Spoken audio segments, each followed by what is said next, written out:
VIP voice இன் police. இது police பொதுமக்கள் நல்லுறவுக்கான குரல். அனைவருக்கும் வாய்ஸ் இன் போலீஸ் உங்கள் விஐபின்னு வணக்கங்கள்.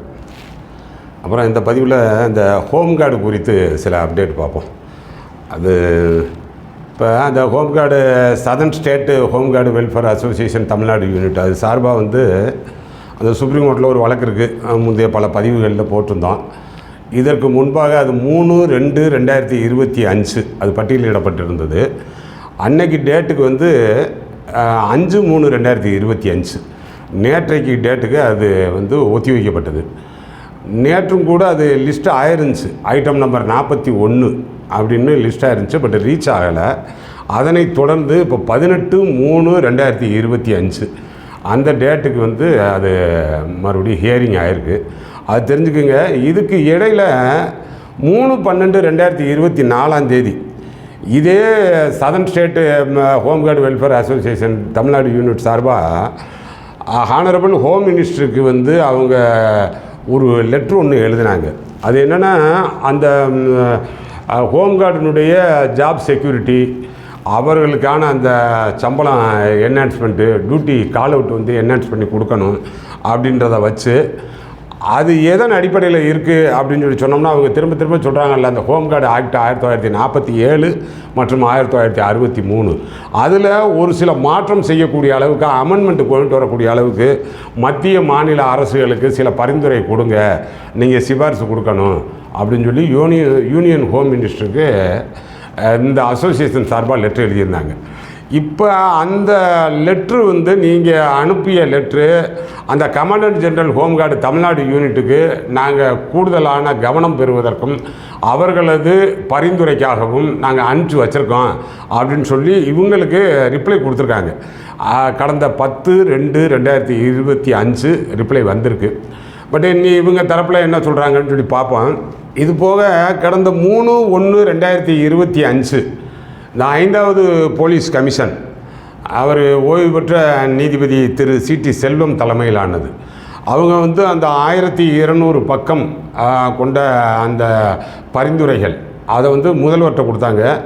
அதில் மொத்த பரிந்துரைகள் 61 தலைப்புகளில் 935 ரெக்கமெண்டேஷன்ஸ் இருந்துச்சு. இதில் எனக்கு பார்க்க அந்த ஹோம் கார்டுக்கு மட்டுமே அது எக்ஸ்க்ளூசிவ்லி ஃபார் ஹோம் கார்டு பரிந்துரை நம்பர் 643 to 652 10 பரிந்துரை கொடுத்துருந்தாங்க. சரி, ஆனால் அந்த 10 பரிந்துரையிலையும் நான் உங்கள்கிட்ட பகிர்ந்துக்கிட்டு சந்தோஷப்படக்கூடிய அளவிலானது அப்படின்றது மாதிரி எனக்கு எதுவும் தெரியலை. அதுதான் அதில் மிகுந்த வருத்தத்துக்குரியது. அது என்னென்னா, அந்த முதல்ல எடுத்தோடனேயே அதனுடைய ஹோம் கார்டு ஸ்ட்ரென்த்தை இன்க்ரீஸ் பண்ணணும் அப்படின்னாங்க அந்த 643வது ரெக்கமெண்டேஷனில். இப்போ அவங்க கணக்குப்படி அதில் சொல்லியிருக்கிறது என்னென்னா, 16,422 பேர், 16,422 ஸ்ட்ரென்த்து இருக்கிறத 30,000 உயர்த்தணும் அப்படின்னு சொல்லி தமிழ்நாடு அரசுக்கான அந்த சிபாரிசில் சொல்லியிருக்காங்க. ஏற்கனவே இந்த 16,000 சொச்சம் இளைஞர்கள் அவர்களுடைய வாழ்க்கையே கேள்விக்குறியாக இருக்குது. இனி 30,000 பேரையும் இது என்ன ஆக போதோ தெரியல. இந்த ஹோம் கார்டினுடைய வாழ்வாதாரம், அதில் இருக்கக்கூடியவர்கள் அவர்களுடைய நிலையை எப்படி மேம்படுத்துவது அப்படின்னு சொல்லிட்டு இந்த ஸ்ட்ரென்த்து இன்க்ரீஸுக்கு வந்தால் கூட வரவேற்கலாம். ஆனால் அது ஒன்று தெரிஞ்சுக்குங்க. அப்புறம் பார்த்தோம்னா, சென்ட்ரலைஸ் ட்ரைனிங் இன்ஸ்டியூட், அதாவது அஸ்தட் ஆஃப் போலீஸ் கான்ஸ்டபிள், போலீஸ் கான்ஸ்டபிளுக்கு இருக்கக்கூடியது மாதிரி அவர்களுக்கு அந்த PRS இருக்குது பாருங்கள், அது மாதிரியான ட்ரைனிங் கொடுக்கணும். அவங்களுக்கு சப்ஜெக்ட் வைஸ் அவங்களுக்கு இது கொடுக்கணும். நல்ல விஷயந்தான், பாராட்டலாம். ஆனால் அதே மாதிரி ஒரு 10 மாவட்டத்தில், அந்த கோஸ்டல் இருக்கக்கூடிய கடலோர மாவட்டங்கள் 10 மாவட்டங்களில் அந்த கடலோர காவல்படை இருக்குது பாருங்கள், அதுக்கு ஒரு 64 வேக்கன்சி இருப்பதாகவும், அந்த இதுக்கு ஹோம் கார்டை ஃபில்லப் பண்ணலாம், அது ஒரு 10 மாவட்டங்களில் இருக்கக்கூடிய 64 பேருக்கு அப்படின்னு சொல்லியிருந்தாங்க. அப்புறம் பார்த்தோம்னா, அந்த உங்களுக்கு ஊட்டியில் இருக்குது பாருங்கள், அந்த home guard and civil defence training institute, அதை Chennai TNPA Tamil Nadu police academy அந்த ஊனமாஞ்சேரியில் இருக்குல்ல, அதுக்குள்ளே இவர்களுக்குன்னு ஒரு செப்பரேட் இடம் கொடுத்து, இது ஹோம் கார்டுக்கு அந்த ட்ரைனிங்க்கு அப்படின்னு சொல்லி அவங்களுக்கு செப்பரேட்டாக கொடுத்து அங்கே அவர்களே அனுமதிக்கலாம் அப்படின்னு சொல்லியிருந்தாங்க. அப்புறம் இந்த 8 மணி நேர கால் அவுட்டு, அதை வந்து இப்போ அந்த 8 மணி நேர கால அவுட்டை வந்து சில இடங்களில் வந்து அந்த 5 கால அவுட்டை 2ஆக உடச்சி 4 மணி நேரமாக உடச்சி 10 மணி நேரமாக கொடுக்குறாங்க, 10 கால அவுட்டாக கொடுக்குறாங்கல்ல. அது இல்லாமல் 8 மணி நேர கால அவுட்டை ஒரு 10 நாளைக்கு கொடுக்கணும் அப்படின்னு இருக்காங்க. 560 ரூபாயிலிருந்து 700 ரூபாய் வரைக்கும் கொடுக்கலாம் அப்படின்னு சிபாரிசு பண்ணியிருக்காங்க. அது 10 நாளைக்கு கொடுக்கலாம். அப்படின்னால ஒரு 10 நாளைக்கு ஒரு நாள் ஒன்றுக்கு 700ன்னா 10 × 700 அந்த 7000 ரூபாய்க்கு கிடைக்கிது பார்த்தீங்களா. அதே தான் அதிலே சொல்கிறாங்க. அது வந்து என்னென்னா good policing at low cost அப்படின்னு சொல்லி ரொம்ப குறைஞ்ச செலவில் ஒரு சிறப்பான போலீஸ் சேவை பெற முடியும் அப்படின்னு சொல்லி எப்படி பார்க்குறாங்க பாருங்கள். ஆனால் அரசுக்கான மிச்சத்துக்கு தான் சொல்கிறாங்க. நீங்கள் வெறும் 7000 ரூபா செலவழிச்சிங்கன்னா ரொம்ப சிறப்பான சேவையை ரொம்ப குறைச்ச செலவில் பெற முடியுங்க அப்படின்றதான் அதைத்தான் அதில் குறிப்பிட்றாங்க. அதுக்கடுத்து பார்த்தோம்னா அந்த அவர்களுக்கான ஒரு வாஷிங் அலவன்ஸு அவங்களுக்கு 5 ரூபா கொடுக்குறாங்களாமே பெர் கால் அவுட்டுக்கு. அந்த வாஷிங் அலவன்ஸை வந்து 5லேருந்து 50 ரூபா ஆக்கியிருக்காங்க கிடையாது, ஆக்கியிருக்கக்கூடிய சிபாரிசு சொல்கிறாங்க. அந்த பரேடு அலவன்ஸு 50 ரூபாயிலேருந்து 100 ரூபா வரைக்கும் கொடுக்கலாம். ட்ரைனிங் அலவன்ஸு பெர் டே 50லேருந்து 100 ரூபாய் வரைக்கும் கொடுக்கலாம் அப்படின்றாங்க. அப்புறம் மெஸ் அலவன்ஸு அந்த ட்ரைனிங் போகிற நேரங்களில் மெஸ்ஸு செயல்படும் போல் அதுக்கு வந்து 50லேருந்து 100 ரூபா வரைக்கும் கொடுக்கலாம் அப்படின்னு இருக்காங்க.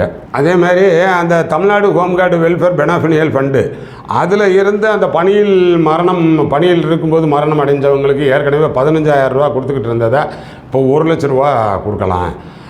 அப்புறம் காயம் அல்லது ஊனம் பெற்றவங்களுக்கு ஏற்கனவே 10,000 ரூபா கொடுத்துக்கிட்டு இருந்தது 50,000 ரூபா கொடுக்கலாம் அப்படின்னு சொல்லி சிபாரிசு பண்ணியிருக்காங்க. பட் அது ஏற்கனவே வந்து ஒரு சர்க்குலரில் இப்போ அதுதான் கொடுத்துக்கிட்டு இருக்காங்கன்னு நினைக்கிறேன். ஆனால் அந்த இதில் ஹோம்கார்டில் ஏற்கனவே 1 ரூபாய் பிடித்துக்கிட்டு இருந்ததில் அவங்களுக்கு இந்த இதில் இனிமேல் மாதம் 10 ரூபா பிடிக்கிறதுக்கு சிபாரிசு பண்ணியிருக்காங்க உங்கள்கிட்ட இருந்து பிடித்தம். ஆனால் அதனால் பார்த்துக்குங்க, 5 ரூபாய்க்கெல்லாம் ஒரு வாஷிங் அலவன்ஸு இப்போ இருக்காங்க அப்படி. ஆனால் அரசுக்கோ இந்த பரிந்துரைகள் தயாரிக்கக்கூடிய அதிகாரிகளுக்கோ 5 ரூபாய்க்கு ஆன மதிப்பு 50 ரூபாய்க்கான மதிப்பு அதெல்லாம் வந்து தெரியுமா என்னன்னு தெரியலை. ஆனால் அந்த அளவுக்கு தான் இதில் கொடுத்துருக்காங்க. வேறு வந்து இந்த 10 பரிந்துரைகள்லையும் சிறப்பாக சொல்கிற மாதிரி என் பார்வைக்கு எதுவும் தெரியலப்பா. இது அந்த இருக்கக்கூடிய நிதர்சனத்தை நான் உங்கள்கிட்ட பகிர்ந்துக்கிறேன். ஓரளவுக்கு இவங்களை ஹானர் பண்ணணும் அப்படின்னு சொல்லி நினைத்திருந்தால், இந்த ஹோம்கார்டை ஹானர் பண்ணணும்னு நினைத்திருந்தால், இதில் இருக்கக்கூடியவர்கள் அந்த போலீஸ் செலெக்ஷன் எடுத்து பாருங்கள், அதனுடைய காமன் ரெக்ரூட்மெண்ட்டு அதுக்கு ஒரு 10% கோட்டா கொடுங்க அப்படின்னு சொல்லி சிபாரிசு பண்ணியிருந்துருக்கலாம். ஆனால் ஏனைய பிற தகுதிகள் இருக்கும் பொழுது அவர்களுக்கான ஒரு 10% ஆனால் கோட்டா கொடுங்க அப்படின்னு சொல்லியிருக்கலாம். மற்ற இந்த ஹோம்கார்டில் வேலை பார்த்ததை ஒரு வயது தளர்வுடன் கூடிய அந்த இடஒதுக்கீடு கொடுக்கலாம் அப்படின்ற மாதிரி சொல்லியிருந்திருக்கலாம். கான்ஸ்டபிளுக்கு இணையான சம்பளம் கிடைக்கக்கூடிய நீங்கள் கால் அவுட்லேயே நீங்கள் 20 கால் அவுட் கொடுங்க, 25 கால் அவுட் கொடுங்க. இப்போ அவர்களுக்கான சம்பளம் கிடைக்கக்கூடிய 18,200 பேசிக் இருக்குது பார்த்தீங்களா, அதை ஈக்குவலைஸ் பண்ணி அதுக்கு அந்த சம்பளம் கிடைக்கக்கூடிய அளவுக்கு இவர்களுக்கு சிபாரிசு பண்ணியிருக்கலாம். ஒரு நல்ல ரெகக்னைசேஷனுக்கு சிபாரிசு பண்ணியிருக்கலாம். ஏன்னா அவங்க வந்து ரொம்ப ஒரு மாற்றாந்தாய் மனப்பான்மையில் நடத்தப்படுறது தவிர்த்து அவர்களும் நத்திங் பட் போலீஸ் தான், போலீசிங் டியூட்டி தான் அவர்களுக்கும். அதனால் அந்த காக்கி யூனிஃபார்ம் போட்டாலே அவர்களுக்கான அந்த அனைத்து உரிமையும் கடமையும் பொறுப்பும் இருக்கிறது அப்படின்றத கூடுதலாக எஸ்டாப்ளிஷ் பண்ணுற மாதிரி மேலும் சில பரிந்துரைகள் பண்ணியிருந்திருக்கலாம். அதுதான் என்னுடைய இயக்கம், என்னுடைய விருப்பம். ஆனால் அது இல்லை. அதனால் நீங்கள் பார்த்துக்குங்கப்பா. திரும்ப இதில் நம்ம இவங்ககிட்ட சொல்கிறோம், கேட்குறான். ஆனால் அது என்ன எப்படி ஆகுதுன்றது தெரியலை. நீ அதுக்கடுத்து இந்த இது வருது பாருங்கள், 18/3/2025 அதில் வரக்கூடியது என்னன்னு பார்ப்போம். அதுவும் அப்படியே டேட்டு தள்ளி ஆகிக்கிட்டு இருந்துச்சுன்னா ஒன்றும் சொல்லவும் முடியாது. அப்புறம் ஏற்கனவே வந்து பழைய பதிவில் சொல்லியிருந்தோம் பாருங்கள், மத்திய உள்துறை அமைச்சகம் வந்து இது தொடர்பாக ஒரு 4 மாதத்துக்குள்ளே அறிக்கை கொடுக்க சொல்லியிருக்காங்க.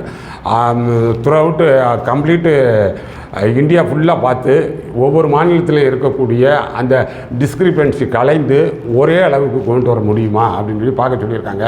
அந்த அறிக்கை வரட்டும்.